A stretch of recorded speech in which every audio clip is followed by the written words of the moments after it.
Most people don't realize they're performing. Every day, playing a role they didn't choose, seeking approval they don't actually want. But there's another way to live, and it starts with choosing deliberate practice over comfortable distraction. Pick the right discipline today, and 6 months from now, you won't recognize your inner landscape. Not because external circumstances shifted, because you rewired what happens when pressure arrives. The Stoics understood this.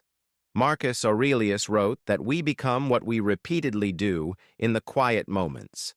Epictetus taught that our power lives in chosen actions, not wished-for outcomes. This isn't philosophy for academics. This is operational wisdom for building yourself. I'm going to show you 10 practices that look ordinary to everyone else. But they build something dangerous inside you. Clarity under stress, composure when chaos arrives, and the capacity to continue when your nervous system screams for comfort. Choose one and commit completely. 6 months from today, people won't ask what changed. They'll ask how you forged yourself when no one was watching. And one of these is the fastest path to unshakable confidence without becoming some loud performance of yourself. Most avoid it because the first steps feel exposed. Stay until the end. Here's the principle that changes everything. You don't rise to the level of your ambitions. You fall to the level of your training. Marcus reminded himself daily that each morning exists for doing the work a rational being is designed to do. Not what feels good, what's necessary. Stop waiting to feel prepared. Select your practice, then become the person who cannot be broken. Practice 1. Boxing, not to dominate others, but to dominate the part of you that collapses under tension. Boxing teaches rhythm, movement strategy, and controlled violence. You learn to breathe while your cardiovascular system is in crisis. You discover that panic is noise, not instruction. Every 3-minute round proves the same truth. You're stronger than the voice that tells you to quit. The canvas doesn't care about your excuses. Neither should you. Practice 2. Journaling. This is mental conditioning with ink. Writing your actual thoughts demands honesty. It cuts through mental fog, structures disorder, and reveals behavioral loops you've been running for years. Seneca wrote about reviewing your day like an impartial observer, not a harsh critic. That's what journaling becomes. A mirror that refuses to flatter and refuses to lie. You face yourself on paper. No performance, no audience, just raw truth. Practice 3. Weightlifting. Not for appearance, for dominion over yourself. The barbell doesn't negotiate or make exceptions. It teaches that strength arrives through accumulation, never as a gift. One repetition at a time, you demonstrate to your body that discomfort is survivable. And once you can execute difficult things on command, your entire existence starts to obey. The weight is honest. It exposes weakness without judgment. Then it gives you the chance to build something stronger. Practice 4. Calisthenics. The discipline of mastering your own body weight. Pull-ups, dips, handstands, levers. No equipment, no shortcuts, just you against gravity and self-deception. It's humbling because your physical reality shows you truth immediately. But it's empowering because improvement is undeniable. You can't fake a muscle up. Limitations aren't meant for acceptance. They're meant for systematic destruction. Practice 5. Chess. A quiet war zone that punishes reactive thinking and rewards strategic clarity.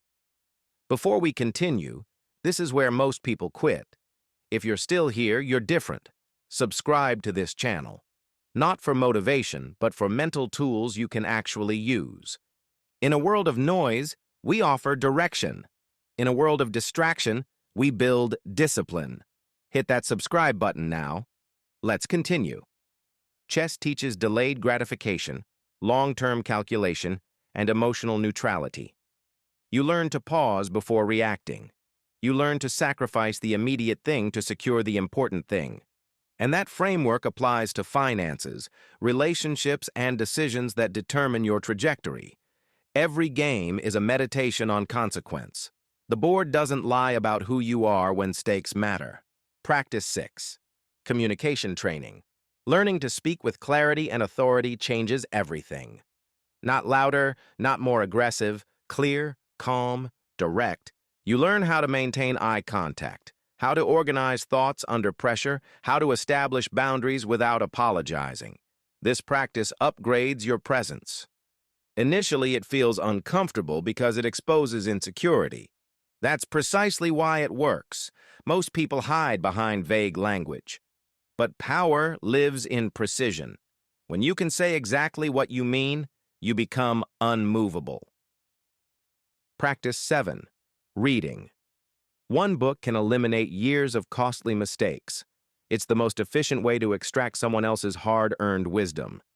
Read philosophy for mental resilience, biographies for expanded perspective, psychology for self-understanding, and practical texts for applicable skills. The Stoics believed wisdom is training, not information hoarding.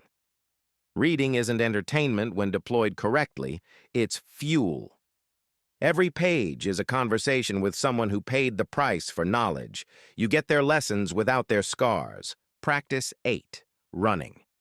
You're not escaping anything. You're moving toward the version of yourself that refuses to quit when discomfort arrives. Running builds physical endurance and, more critically, mental endurance. You learn to honor a commitment to yourself when nobody is observing. That alone separates the 1% from the distracted masses. Mile 3 is where your mind starts negotiating. Mile 5 is where you prove negotiations are irrelevant. The road doesn't care about your feelings. Practice 9. Master a valuable skill. Copywriting, persuasion, design, video production, programming, paid advertising. Capabilities that create leverage. Most people wait for external permission, a job title, a fortunate opportunity. A valuable skill makes you useful in any environment. It teaches you to generate value on demand. Master one and you stop requesting opportunity. You create it. This is how you escape dependency. Skills compound over decades. Credentials expire. Practice 10. Content creation. Not for recognition, for leverage and mental clarity. When you create, you learn to think precisely, explain simply, and speak with conviction. You build evidence of competence that works while you sleep. In a world where attention equals power, the creator has an unfair advantage. Even if only 10 people consume your work initially, you're practicing influence, discipline, and identity construction. You're building proof that you execute. That matters more than talent. Now here's the rule that makes this entire framework functional. Don't collect practices. Choose one. Commit for 6 months minimum. Put it on your calendar. Treat it like training, not a mood-dependent hobby. Most people fail because they confuse interest with commitment. Interest is what you feel when it's convenient. Commitment is what you do when it's hard. The 1% doesn't have superior genetics or better luck. They have a practice they refuse to negotiate with. They show up when they don't feel like it. They continue when progress is invisible. Pick one today. Start small, but start immediately. Not tomorrow, not next week, not when conditions are perfect. Perfect conditions are a myth. Action creates clarity. Waiting creates doubt. Your future self will recognize the value of this decision. If you want daily reminders like this, subscribe to Silent Forge. Your life will improve because you'll be building the habit of protecting your inner fortress and developing character instead of drifting through the same cycles. We forge ourselves in silence. Now, I want to hear from you. Did I miss any practice that belongs on this list? Comment the practice you'd add and explain why it deserves a spot.